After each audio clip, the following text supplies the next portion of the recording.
साथियों, यह केवल एक फैक्ट्री का उद्घाटन भर नहीं है, बल्कि मैं समझता हूं कि रक्षा क्षेत्र में भारत की आत्मनिर्भरता की दिशा में एक बहुत बड़ा कदम है।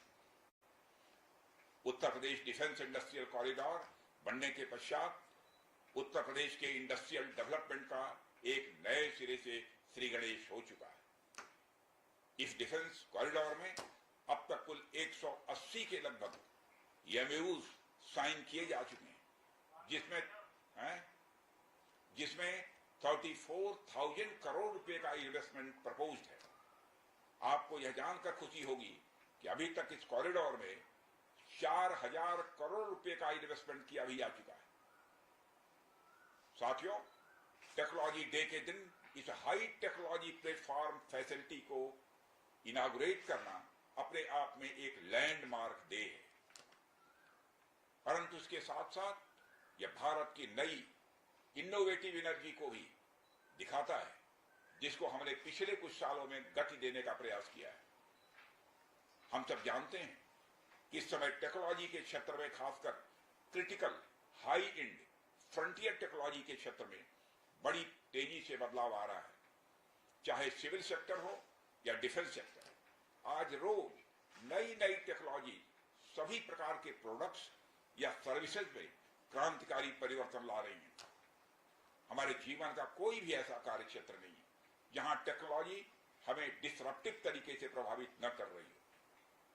दुनिया के हर क्षेत्र में इस टेक्नोलॉजी क्रांति ने एक ऐसी उथल पुथल मचा रखी है जहां पुराने सारे अब तक के स्थापित जो नोशंस हैं, धारणाएं हैं, वह तेजी से बदल रही हैं और ऐसे नए परिवर्तनों का आगाज हो रहा है जिसके बारे में पहले हम सोच भी नहीं सकते थे।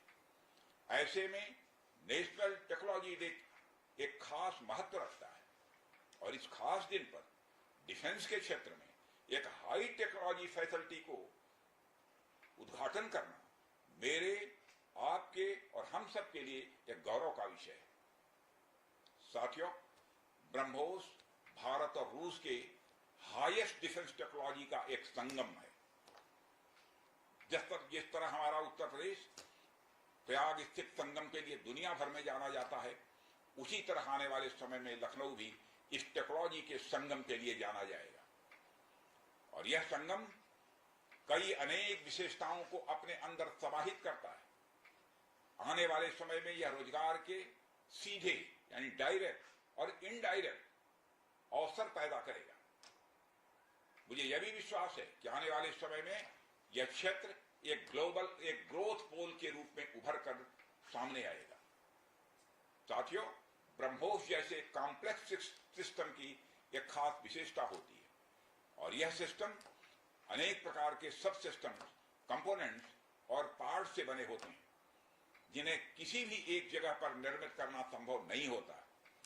यह सभी अलग अलग पार्ट्स इतने विशेष होते हैं, स्पेशलाइज्ड होते हैं, इनमें से हर एक को बनाने के लिए हाईली स्किल्ड मैन पावर और हाई टेक्नोलॉजी वाले हथियार, औजार, टूल्स की आवश्यकता होती है। आपको मैं यह बताना चाहूंगा कि हमारी डिफेंस इंडस्ट्री के अंदर देश भर में, चाहे वह डीपीएसयू हो या प्राइवेट सेक्टर की इंडस्ट्रियल यूनिट्स हो या जहां भी स्थापित होती हैं, वहां अपने साथ साथ एमएसएमई यानी छोटी औद्योगिक इकाइयों का एक एंसिलरी इंडस्ट्रियल बेस भी निर्मित करती है और इन एंसिलरी इंडस्ट्रियल बेस से पूरे इलाके का एक सामाजिक आर्थिक विकास होता है। मेरा मानना है कि यह फैसिलिटी सेंटर भी वही भूमिका निभाएगा। और साथियों, जैसा कि आप सब जानते हैं, चाहे भारत सरकार हो या राज्य सरकार, हमारी नीति एकदम साफ है। Make in India, make forward. हमारे लिए रक्षा क्षेत्र में आत्मनिर्भरता का अर्थ बहुत व्यापक है।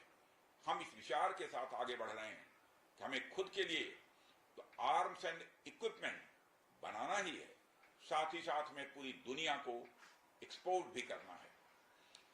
साथियों, दुनिया की मिलिट्री मार्केट में अपार संभावनाएं हैं।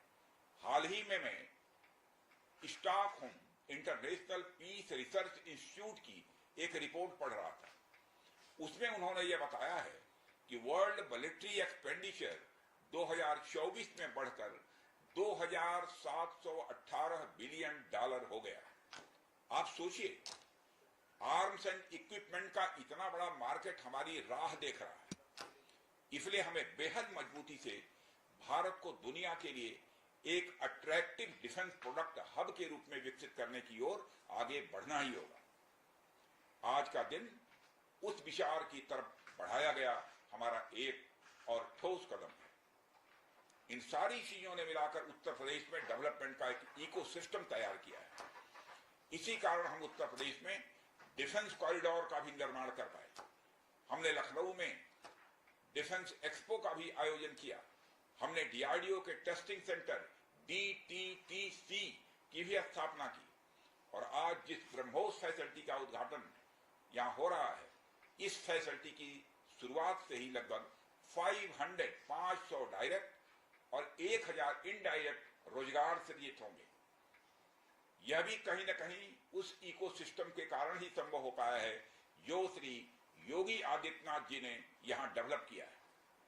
यानी हमारी डबल इंजन की सरकार उत्तर प्रदेश में खेल से लेकर खेत तक, कल्चर से लेकर कनेक्टिविटी तक, पुलिस से लेकर पॉलिसी तक और टेक्नोलॉजी से लेकर टूरिज्म तक हर क्षेत्र में विकास कर रही है। इसलिए मैं उत्तर प्रदेश सरकार को पुनः बधाई देता हूं। हर तरीके से उत्तर प्रदेश और भारत के डेवलपमेंट को लेकर हमारा संकल्प, हमारा समर्पण और हमारी प्रतिबद्धता और भी मजबूत होती जा रही है। साथियों, 11 मई को पोखरण से जो आत्मविश्वास प्रारंभ हुआ था, आज लखनऊ में वह और मजबूत हो रहा है।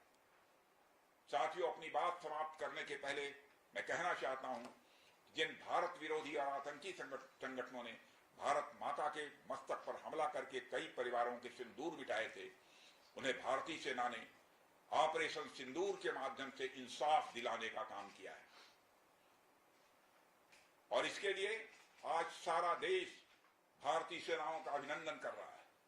ऑपरेशन सिंदूर सिर्फ एक सैन्य कार्रवाई भर नहीं है, बल्कि भारत की राजनैतिक, सामाजिक और सामरिक इच्छा शक्ति का प्रतीक है।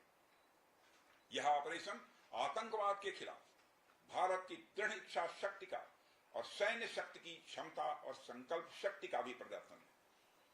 हमने दिखाया है, भारत आतंकवाद के खिलाफ जब भी कोई कार्रवाई करेगा तो आतंकवादियों और उनके आकाओं के लिए सरहद पार की जमीन भी सुरक्षित नहीं रहेगी।